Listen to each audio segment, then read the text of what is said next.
Vamos falar sobre Josué capítulos 10 e 11. E vamos já no início desse vídeo já responder a pergunta que fizemos no fim do último. Mesmo quando você faz uma aliança errada, fora da vontade de Deus, você precisa honrar.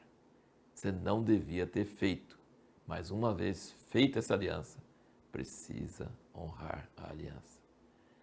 Por exemplo, você comprou uma coisa que não devia ter comprado, vai ter que pagar.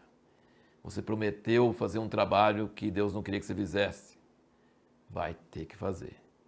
Você casou com uma pessoa que Deus não queria que você casasse, vai ter que ficar casado. Josué fez aliança com Gibeão, não era para fazer, era para exterminar todos os moradores de Canaã. Mas eles enganaram ele, não perguntou ao Senhor, tem essa frase lá, não consultaram a Deus. E aí Gibeão foi atacado por uma coalizão enorme. Como Josué tinha falado na derrota de Ai, ele tinha falado, agora eles vão juntar todo mundo. Juntou todo mundo contra Gibeão e Gibeão pediu socorro, porque todo mundo ia atacar Gibeão porque tinham feito aliança com Israel. E o que Josué fez? Foi defender o povo com quem ele não devia ter feito aliança.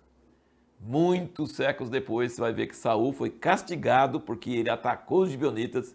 Deus honra a aliança. Séculos depois, ele honra a aliança. Você fez aliança, mesmo que não devia ter feito, você precisa honrar. Tem um livro que você pode encontrar no site da revistaimpacto.com.br que chama Relacionamentos de Aliança. É um livro escrito pelo meu amigo Asher, que fala sobre esse princípio. Alianças são sérias. Deus leva a sério todas as alianças. E aí Josué vai contra essa coalizão. Não é uma cidadezinha igual Ai, não. Agora é vários reis poderosos, mas Deus está com Israel. E Deus e Josué juntos vão derrotar essa coalizão e defender Gibeão. Que coisa tremenda ver Deus e o homem junto. Aqui diz que Deus pôs eles em desordem. E Josué fez a parte humana. Tem a parte divina que Deus confunde o inimigo.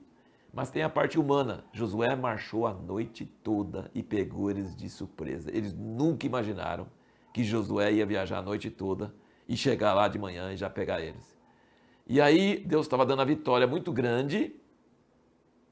Josué, nós já vimos no vídeo anterior como Josué é fraco.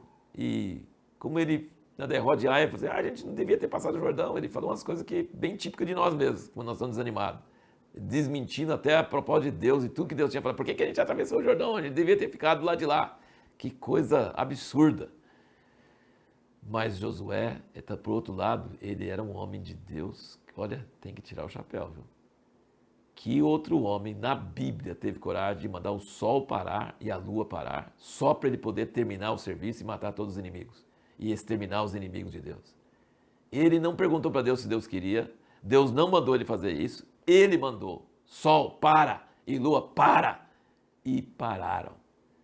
Normalmente Josué obedece a Deus, nesse caso Deus obedeceu Josué. Não é maravilhoso entender isso? Deus e o homem trabalhando alinhados. Né? Deus não mandou Josué fazer isso, mas ele deu liberdade para Josué lutar as suas batalhas.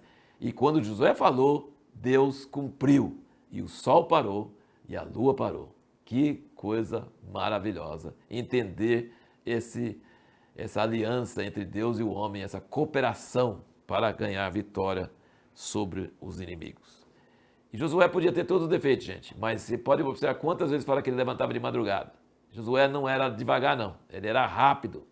E nunca você vê ele desobedecendo a Deus. Ele errou por não perguntar para Deus, em alguns casos, mas ele sempre obedeceu a Deus. Ele obedeceu às ordens que Moisés deixou e ele obedecia às ordens que Deus dava para ele. Ele era obediente. Você pode ver quantas vezes esse livro de Josué fala que ele fez de acordo com o que Deus mandou Moisés fazer, ele fazia. Ele cumpriu o que Deus tinha mandado para Moisés. Finalizando, gente, ele fala aqui que Deus endureceu o coração dos cananeus e nenhum deles fez paz com Israel, só os Gibeon.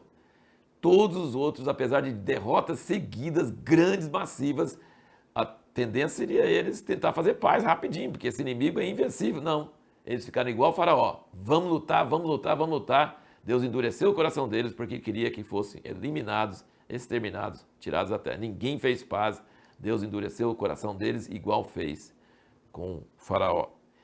E, gente, nós precisamos entender que o assunto de gigante e a terra prometida é um tema que vem desde Gênesis, né? Quando antes do dilúvio surgiu aqueles gigantes e quando os espias voltaram, eles falaram assim, não, tem gigantes na terra, não dá pra gente ir lá, porque gigante é muito grande, a gente é gafanhoto aos olhos deles. E aqui diz, né, no fim da nossa leitura de hoje, fala que Josué venceu os gigantes. Que coisa maravilhosa. Mas ele não venceu todos não, tá? Ele deixou alguns para Davi vencer muitos anos depois, na terra dos filisteus. E a pergunta que nós vamos procurar responder no próximo vídeo é o seguinte: o que Caleb e Josué fizeram para ficar vivos e os outros espias morreram, quando diz que eles perseveraram em seguir ao Senhor? O que significa essa expressão, perseverar em seguir ao Senhor? O que isso pode nos ensinar? E uma outra pergunta, então nós vamos ter duas perguntas para responder no próximo vídeo. Outra pergunta, o que você faz quando Deus te chama de velho?